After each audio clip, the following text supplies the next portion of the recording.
Good morning दोस्तों, नमस्कार। फिर से स्वागत है आपका मिशन कंपटीशन क्लासेज खानपुर में। और मैं आज आपके सामने RPSC first grade school lecture राजनीति विज्ञान का लेक्चर नंबर 2 लेकर के आया हूं। और दोस्तों, फर्स्ट लेक्चर में मैंने आपको राजनीति क्या है, राजनीति के बारे में, राजनीति के अर्थ के बारे में, राजनीति के अर्थ के बारे में दोस्तों थोड़ा आपको बताया था फर्स्ट लेक्चर में कि राजनीति का अर्थ क्या है, राजनीति किसे कहते हैं। तो राजनीति को हमने दो अर्थों में समझा दोस्तों। पहले मैंने आपको बताया था कि राजनीति शब्द को अगर हम दो भागों में तोड़ते हैं तो राज प्लस नीति दो शब्द हमारे सामने होते हैं। और राज का अर्थ होता है दोस्तों शासन, और राज का अर्थ होता है दोस्तों शासन, और नीति का अर्थ होता है दोस्तों नियम।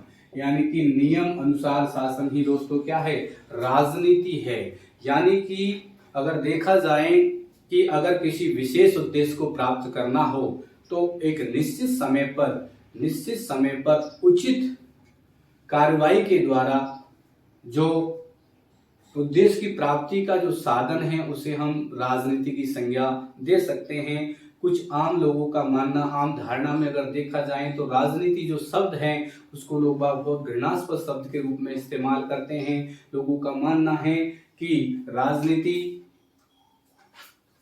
एक तरह से एक ऐसा घृणास्पद शब्द है, जैसे कई भी हमको लोग बाग आपस में बातें करते हुए मिल जाएंगे दोस्तों। उनका मानना है जब भी कोई दो समुदाय, दो गुटों के बीच कोई वार्तालाप, कोई संवाद होता है, एक दूसरे के खिलाफ कोई षड्यंत्र रचा जाता है, कुचक्र अगर किया जाता है तो उसको हम दोस्तों राजनीति की संज्ञा दे देते हैं। जैसे महाभारत काल में दुर्योधन के मामा कौन शकुनी की अगर बात करें तो पांडवों के खिलाफ भिन्न भिन्न प्रकार के षड्यंत्र और कुचक्र रचते रहते थे। एक बार उन्होंने चौसर के खेल में किस प्रकार से उन पांडवों को हराने का प्रयास किया, तो लोग बागों का मानना है कि इस प्रकार की जो गतिविधियां हैं वो सब एक तरीके से राजनीति है। मगर दोस्तों, राजनीति इतना घृणास्पद शब्द नहीं है, क्योंकि राजनीति का जन्म अगर देखा जाए तो ये हमारा जो मानव समाज है, इस मानव समाज को व्यवस्थित करने के लिए और मानव समाज को ठीक ढंग से, मानव समाज के अंतर्गत रहने वाले प्रत्येक नागरिक अपने जीवन और अपने व्यक्तित्व का विकास ठीक ढंग से निर्भय पूर्वक कर सकें, इस प्रकार के वातावरण को बनाना, इस प्रकार के माहौल को बनाना ही राजनीति की ही बदौलत है दोस्तों। और जहाँ पर समाज होगा वहाँ पर राजनीति होगी, क्योंकि हमारे राष्ट्रपिता अगर देखा जाए तो महात्मा गांधी जी ने भी कहा कि समाज से हम किसी भी प्रकार से राजनीति को दूर नहीं कर सकते, क्योंकि राजनीति ने समाज को एक सांप की कुंडली के समान, सांप की कुंडली की तरह जकड़ रखा है, जिससे जूझने के अलावा हमारे पास कोई और दूसरा रास्ता नहीं है। कुछ लोग ये भी कहते हैं कि मैंने कई बार सुना है लोगों को कि राजनीति में इतने सारे घोटाले होते हैं, लोग बाग अपने फायदे के लिए राजनेता, अपने वोट बैंक के लिए राजनेता झूठे वादे जनता से करते हैं, चुनावी राजनीति की बातें लोग बाग करते हैं। चुनावी राजनीति में क्या होता है, यह है कि प्रत्येक राजनेता अपने सत्ता में आने के लिए शाम दाम दंड भेद बहुत सारे जो हथकंडे हैं उनको सत्ता में आने के लिए अपनाते हैं। तो इन सब को लोग बाग एक राजनीति की संज्ञा देने का प्रयास करते हैं। बाकी ऐसा नहीं है, कुछ लोग घोटालों से जोड़ने का प्रयास करते हैं, कुछ लोग अगर संघर्ष काल में अगर देखें तो युद्ध से राजनीति का अर्थ लेते हैं, शांति काल में अगर देखें दोस्तों कूटनीति को राजनीति का पर्याय समझ लिया जाता है। बाकी ऐसा बिल्कुल नहीं है, क्योंकि राजनीति एक तरीके से देखा जाए तो एक अलग चीज है, और राजनीति ही की बदौलत है कि समाज में रहने वाला प्रत्येक व्यक्ति तभी जाके अपना जीवन ठीक ढंग से अपने व्यक्तित्व का विकास कर पाएगा, जब जाके कि उसको उन पर शासन करने वाला कोई शासक ऐसा हो। ठीक है दोस्तों, तो हम राजनीति के अंदर ज्यादातर देखा जाए तो हम राज्य की बातें करते हैं, सरकार की बातें करते हैं, इस तरह की बातें हम राज्य के अंतर्गत करते हैं। कुछ लोगों का तो यहाँ तक मानना है दोस्तों कुछ लोग तो इतना घृणा राजनीति से करते हैं कि वो राजनीति के शब्द से भी दूर रहना चाहते हैं। उनका मानना ये है कि राजनीति बहुत गंदी चीज होती है, उसमें तो लोग बाग बहुत सारे भ्रष्टाचार, घोटाले इस प्रकार के कार्य करते हैं, इसलिए मुझे राजनीति से कोई लेना देना नहीं है, मुझे तो राजनीति से दूर रहना चाहिए। परंतु दोस्तों, अगर ऐसा होगा, कोई भी प्राणी या कोई भी मानव समाज का कोई व्यक्ति अगर राजनीति से अपनी दूरियां बनाएगा, तो फिर जो समर्थन लोगों को मिलना चाहिए, जो शासक, जिस प्रकार के शासक उनके लिए तैयार होंगे, तो अगर हमारी अगर जन भागीदारी राजनीति में नहीं होगी तो अच्छे शासक हम नहीं चुन पाएंगे। प्लेटो ने भी यहाँ तक कहा था कि अगर कोई व्यक्ति ये कहता है कि मुझे राजनीति से दूर रहना है, हमें राजनीति में भाग नहीं लेना चाहिए, तो उसके लिए सबसे बड़ा दंड ये होगा कि जो व्यक्ति राजनीति में भाग नहीं ले रहा है, अपनी हिस्सेदारी नहीं निभा रहा है, तो उन पर ऐसे लोग शासन करने लगेंगे जो उनसे हीन हैं और वो उनके बराबर योग्यता नहीं रखते हैं। तो इसलिए राजनीति कोई एक निकृष्ट या फिर कोई घृणास्पद शब्द नहीं है। राजनीति एक बहुत पवित्र शब्द है जिसकी बदौलत दोस्तों समाज को व्यवस्थित रखना है। तो आज हम दोस्तों राजनीति के बारे में फर्स्ट लेक्चर में ऐसी सारी बातें कर चुके थे। ये भी मैंने आपको बताया था कि प्राचीन काल में यूनान में जो नगर थे, उन नगरों में वहां के जो नागरिक थे दोस्तों, वो नागरिक खुद कार्य का संचालन करते थे, खुद वहां के शासन का मैनेजमेंट करते थे, यानी कि वहां के लोगों के द्वारा वहां का शासन का संचालन किया जाता था।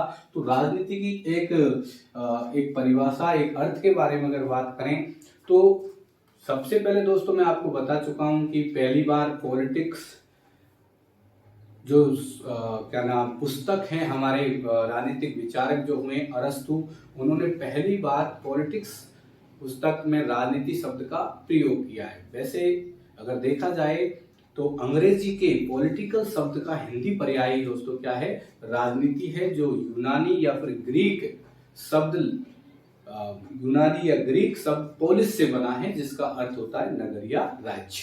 अगर दोस्तों अगर हम बात करते हैं नगर राज्यों में, तो जो यूनान के नगर राज्य थे उनके अंतर्गत जो भी उसकी क्रिया विधि थी, कार्य प्रणाली थी, जो भी समस्याएं थी, उनसे संबंधित जो भी अध्ययन है दोस्तों वो किसके अंतर्गत होता था, राजनीति के अंतर्गत। इतना हम पढ़ चुके थे।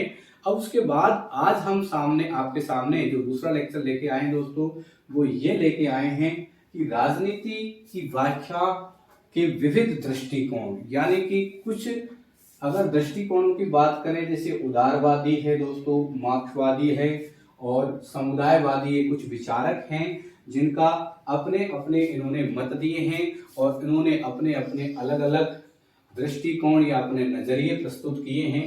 उसमें अगर हम देखा जाए तो कुछ प्रश्न दोस्तों इस प्रकार के बनते हैं कि निम्नलिखित में से कौन विचारक उदारवादी है, कौन विचारक मार्क्सवादी है और कौन विचारक समुदायवादी है। या फिर इस प्रकार का भी प्रश्न दोस्तों आपके सामने बन सकता है कि राजनीति की व्याख्या के संबंध में अगर हम बात करें तो उदारवादी जो विचारक है उनकी मान्यताएं क्या हैं, वो राजनीति के बारे में कौन कौन सी बातें करते हैं, उनके राजनीति के अर्थ को किस प्रकार से समझने का प्रयास करते हैं। तो देखिए दोस्तों, अगर हम बात करें तो हमने राजनीति की व्याख्या के जो दृष्टिकोण है मुख्य रूप से वो सबसे पहले हमने लिया है दोस्तों उदारवादी दृष्टिकोण। देखिए उदारवादी दृष्टिकोण की अगर बात करें तो ये एक तरह से देखा जाए उदारवादी, तो ये 17वीं शताब्दी के आसपास की एक क्या है दोस्तों घटना है, यानी कि उदारवाद का जो आरंभ माना जाता है वो 17वीं शताब्दी के आसपास माना जाता है। उस समय अगर हम ये कहें कि एक तरह से औद्योगिक क्रांति की बात कर लें तो इसका वैसे संबंध देखिए दोस्तों पूंजीवाद से भी था।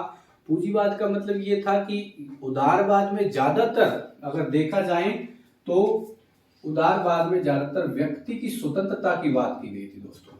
इसकी बात की गई थी व्यक्तिगत स्वतंत्रता की बात, यानी कि उदारवाद में ज्यादा से ज्यादा व्यक्तिगत स्वतंत्रता की बात की गई थी। जब व्यक्तिगत स्वतंत्रता की दोस्तों बात की जाती है तो वहां पर यह देखा जाता है कि व्यक्ति के जीवन में, निजी जीवन में या व्यक्ति पर कम से कम क्या हो, राजकीय कम से कम प्रतिबंध हो, जिससे कि व्यक्ति अपने योग्यता के अनुसार अपने प्रतिभा का इस्तेमाल करके अपना विकास कर सके। परंतु देखिए दोस्तों, यहाँ पर इस प्रकार की बातें नहीं थी कि भाई अगर कोई व्यक्ति को स्वतंत्र छोड़ देंगे तो दूसरे के हितों का उल्लंघन करेगा, या अगर दूसरों के हितों का उल्लंघन भी अगर होता है तो दोस्तों यहाँ पर एक उदारवाद की जो मान्यता रही थी वो किस प्रकार की रही थी। पर इससे पहले देखिए दोस्तों, हम बात कर लेते हैं कुछ विचारकों की। तो विचारकों में अगर हम बात करें दोस्तों, तो देखिए जॉन लॉक एक विचारक हुए, वेंथम, जे.एस. मिल, ये जे.एस. मिल का पूरा नाम है दोस्तों जॉन स्टुअर्ट मिल्स, लॉस्की है और रॉबर्ट डेल। कौन कौन से विचारक है? लॉक है, बेंथम है दोस्तों, जे.एस. मिल है, लॉस्की है और रॉबर्ट डेल है। ये उदारवादी विचारक हैं। और मुख्य रूप से दोस्तों अगर इसकी मान्यता रही है तो इस प्रकार की रही है कि राजनीति में दोस्तों परस्पर विरोधी हितों के सामंजस्य का साधन, यानी कि राजनीति को इन्होंने क्या माना है, अगर समाज में भिन्न भिन्न प्रकार के विचारधाराओं के लोग हैं, सभी के मत अलग होते हैं, सभी के विचार अलग होते हैं, तो उदारवादियों का ये मानना था कि राजनीति क्या करती है, जो विरोधी हित हैं लोगों के, जिनका लोगों के बीच जिन जिन बातों को लेकर के टकराव है, तो उस टकराव के बीच किस तरीके से सामंजस्य बिठाया जाए, किस तरीके से उनके बीच कंप्रोमाइज किया जाए, इस प्रकार का साधन राजनीति को उदारवादियों ने माना है।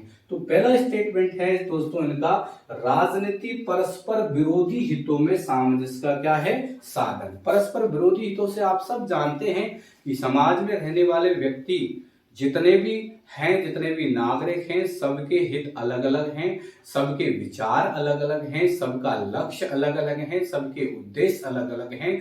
तो कहीं न कहीं किसी न किसी परिस्थिति में उनके मध्य टकराव होना स्वाभाविक है। तो उदारवादियों का मानना था कि राजनीति ही वो चीज है जो कि इनके मध्य क्या करेगी, सामंजस्य बिठाने का कार्य करेगी। तो इसका मतलब दोस्तों क्या हो गया, राजनीति परस्पर दो विरोधी हित जो भी हैं उनके मध्य सामंजस्य का साधन है। दूसरा इन्होंने बताया दोस्तों कि राजनीति समूह की गतिविधि, ठीक है, क्योंकि समाज में भिन्न भिन्न समुदाय होते हैं, भिन्न भिन्न प्रकार के समूह होते हैं और उनके बीच जो कार्यकलाप होते हैं, क्रियाकलाप होते हैं, भिन्न भिन्न प्रकार की गतिविधियां होती हैं, उन सबको हम राजनीति के अंतर्गत अध्ययन करते हैं। दूसरी बात, राजनीति में आधिकारिक सत्ता का प्रयोग होता है। उदारवादी ने यह भी कहा है दोस्तों कि राजनीति में एक आधिकारिक सत्ता का प्रयोग, ऐसा नहीं है, आधिकारिक सत्ता का मतलब यह है दोस्तों कि किसी प्रकार की सत्ता से हमारा समाज जो व्यवस्थित हो रहा है, कहीं न कहीं समाज के लोग उनके सत्ता द्वारा बनाए गए नियम और कानूनों का को सहज स्वीकार कर रहे हैं, तो कहीं न कहीं उस सत्ता को समाज के लोगों की क्या वैधानिकता प्राप्त है, समाज के लोगों का समर्थन प्राप्त है, इसलिए उन नियमों का पालन लोग बाग बिना किसी विरोध के करते हैं। तो राजनीति की बात की जाए उदारवादियों के अनुसार, तो उन्होंने कहा है कि राजनीति में आधिकारिक सत्ता का क्या होता है, प्रयोग होता है। ऐसी सत्ता का प्रयोग नहीं कि भाई कोई व्यक्ति अपने मन से शासक बने और अपने मन से भिन्न भिन्न प्रकार के नियम और कानून पारित कर दे, तो उनको मानने वाला समाज में कोई नहीं है। समाज के जो लोग हैं या नागरिक हैं, ऐसे ही कानून और नियमों का पालन करेंगे जो आधिकारिक होंगे, यानी कि जनता उनको मान्यता देगी। ठीक है दोस्तों, तो यह है राजनीति में आधिकारिक सत्ता का प्रयोग। आगे उन्होंने कहा कि सामान्य हित को बढ़ावा देने के साधन। देखिए, सभी लोगों के अलग अलग हित होते हैं, अलग अलग विचार होते हैं, अलग अलग लक्ष्य होते हैं, उद्देश्य होते हैं, उनके भिन्न भिन्न प्रकार के क्रियाकलाप होते हैं और सभी के मध्य ऐसा नहीं है कि उनके मध्य टकराव ना हो, टकराव होना स्वाभाविक है, परंतु कहीं न कहीं अगर देखा जाए तो सभी को सम्मिलित रूप से उनके बीच में जो हित निकल के आता है दोस्तों, उन सभी हितों से मिलाकर के, सभी समाज के लोगों के हितों को मिलाकर के जो मत निकल के आता है, वो मत है दोस्तों सामान्य हित। सामान्य हित वह है जिन पर सभी सहमत होते हैं, समाज के सभी लोग सहमत होते हैं, उन बातों को दोस्तों क्या कहा गया है, सामान्य हित कहा गया है। तो उदारवादियों का यह मानना था कि राजनीति सामान्य हित को बढ़ावा देने का साधन है। राजनीति क्या करती है, सामान्य हित को बढ़ावा देती है, ना कि किसी एक वर्ग विशेष के हित को बढ़ावा देती है। सामान्य हित यानी कि सामान्य हित में सभी का हित समाहित होता है। इसी प्रकार राजनीति की व्याख्या करने वाले उदारवादियों ने कहा कि बहुलवादी दृष्टिकोण का ये समर्थन करते हैं। ऐसा नहीं है, बात तो ये व्यक्तिगत स्वतंत्रता की करते हैं, फिर भी ये बहुलवादी दृष्टिकोण का क्या करते हैं, समर्थन करते हैं। क्योंकि अगर ज्यादातर व्यक्तिवाद पर जोर दिया जाएगा तो दोस्तों यहाँ पर एक निजी संपत्ति की भावना निकल करके आएगी, और निजी संपत्ति में क्या होगा दोस्तों, एक पूंजीवाद में क्या होता है, पूंजीवाद में ऐसा होता है कि कुछ लोग संसाधनों का अधिक उपभोग करके, क्योंकि वहां पर राज्य का नियंत्रण उन पर कम से कम होता है, जिससे वो अपना ज्यादा विकास कर पाते हैं, और कुछ लोग जो संसाधनों पर इतना नियंत्रण नहीं कर पाते, उनके लिए संसाधन इतने उपलब्ध नहीं हो पाते, नहीं जुटा पाते, जिससे कि वे और गरीब से और गरीब स्थिति में पहुंच जाते हैं। तो यहाँ पर उदारवादियों ने बात तो स्वतंत्रता की है, मगर इस प्रकार की स्वतंत्रता की बात नहीं की है जिससे कि केवल और केवल एक पर्टिकुलर समुदाय का ही विकास हो। यहाँ पर इन्होंने कहीं न कहीं बहुलवाद का भी क्या किया है, समर्थन किया है। ठीक है दोस्तों, उसके बाद देखिए, उसके बाद जो अगली मान्यता है वो है राजनीति मूलतः संघर्ष के समाधान का साधन। देखिए यहाँ पर उदारवादियों ने ये कहा है कि समाज में किन्हीं बातों को लेकर के संघर्ष होना स्वाभाविक है, तो राजनीति अगर मूलतः देखा जाए तो कहीं न कहीं संघर्ष के समाधान का क्या है, साधन है। और आगे देखिए क्या कहा है दोस्तों, कि राजनीति समाज में क्या शांति व्यवस्था और न्याय की स्थापना करने का साधन है। तो जो लोगों का यह आम धारणा रही थी कि भाई राजनीति घृणास्पद शब्द है, मगर देखिए यहाँ उदारवादियों के मत में कहीं हमें एक घृणास्पद शब्द की वो झलक हमें नहीं मिलती है। यहाँ देखिए कहीं न कहीं हमारे मानव समाज को व्यवस्थित रखने के बारे में ही सारी परिभाषाएं उदारवादियों द्वारा दी गई है। सारे मत उदारवादियों के इसी प्रकार के हैं, जो कहीं न कहीं एक समाज को व्यवस्थित रखने के लिए जो कार्य किए जा रहे हैं, वही बातें हमें देखने को मिल रही हैं। देख लीजिए, राजनीति समाज में शांति व्यवस्था और न्याय की स्थापना का साधन है। देखिए हम वर्तमान में भी देख रहे हैं, राज्य और सरकार क्या करते हैं, भाई समाज में लोगों को नियंत्रित करने का पुलिस प्रशासन क्या करता है, पुलिस प्रशासन भी तो एक राज्य का एक अंग है, तो वो भी क्या करता है दोस्तों, समाज में व्यवस्था बनाए रखता है, लोगों को व्यवस्थित करता है। तो सीधी सी बात है, उदारवादियों ने कहा कि शांति व्यवस्था और न्याय की स्थापना का साधन है। और इसका जो बुनियादी सिद्धांत है दोस्तों, एक चीज ध्यान रखना, उदारवादियों का राजनीति के बारे में जो बुनियादी सिद्धांत है इनका, वो है स्वतंत्रता। इन्होंने सबसे ज्यादा उदारवादियों ने व्यक्ति की स्वतंत्रता पर बल दिया है, परंतु इतनी स्वतंत्रता पर बल देते हुए इन्होंने सामान्य हित को भी क्या दिया है दोस्तों, महत्व दिया है। व्यक्तिगत स्वतंत्रता पर अगर ज्यादा महत्व देते हैं तो दोस्तों कहीं न कहीं हमारे सामने एक पूंजीवाद की ये जो पूंजीवाद जो व्यवस्था थी पूंजीवादी, उसके कुछ लक्षण हमको दिखाई देते हैं, मगर ऐसा नहीं है। यहाँ पर उदारवादियों ने बहुलवाद का समर्थन किया और कहीं न कहीं सभी के हितों की बात की है। ठीक है दोस्तों, आगे देखिए, एक बार मैं फिर दोबारा से आपके सामने दोहरा देता हूँ। राजनीति की व्याख्या के विविध दृष्टिकोणों में हमने एक तो उदारवादी, एक दोस्तों मार्क्सवादी और एक समुदायवादी, इन तीन के बारे में हम बात कर रहे हैं। तो सबसे पहले हम बात करते हैं दोस्तों उदारवादी की। तो यहाँ पर जो विचारक है, जॉन लॉक है दोस्तों, बेंथम है, जेएस मिल है, लास्की है, रॉबर्ट डेहल है।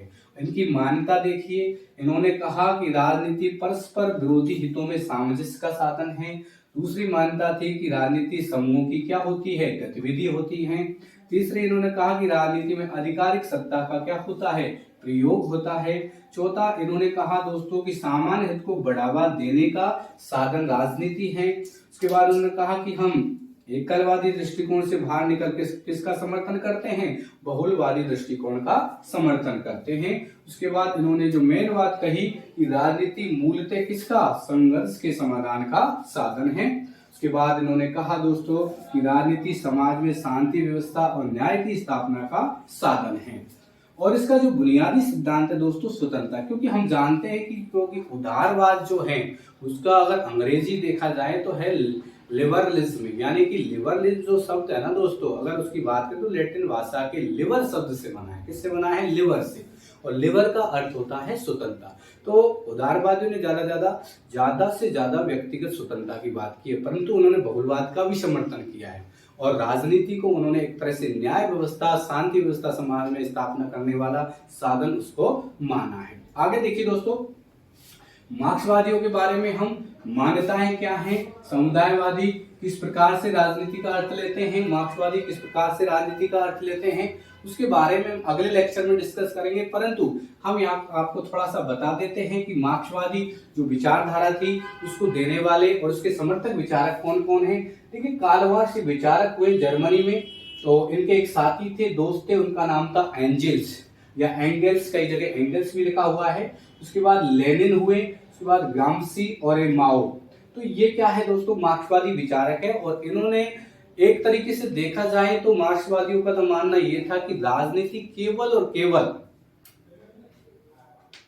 केवल जो शक्तिशाली वर्ग है या फिर उच्च वर्ग हैं उसके हितों का साधन करता है, यानी उनके हितों को साधने का एक साधन है। तो इसके बारे में अगर हम व्याख्या करेंगे दोस्तों आगे की क्लास में। देखिए, इधर समुदायवादी इन्होंने क्या एक तरह से पूरे समाज को एक समुदायों में समूह में विभाजित करने पर बात कही। और इनके जो विचारक है दोस्तों, एक तो रूसो हुए हैं, टी.एच. ग्रीन हुए हैं, मैक्इंटायर हुए हैं, सैंडेल हुए हैं दोस्तों, चार्ल्स टेलर हुए हैं, पीटर क्रोपाटकिन, अल्थूजियस और अरस्तु।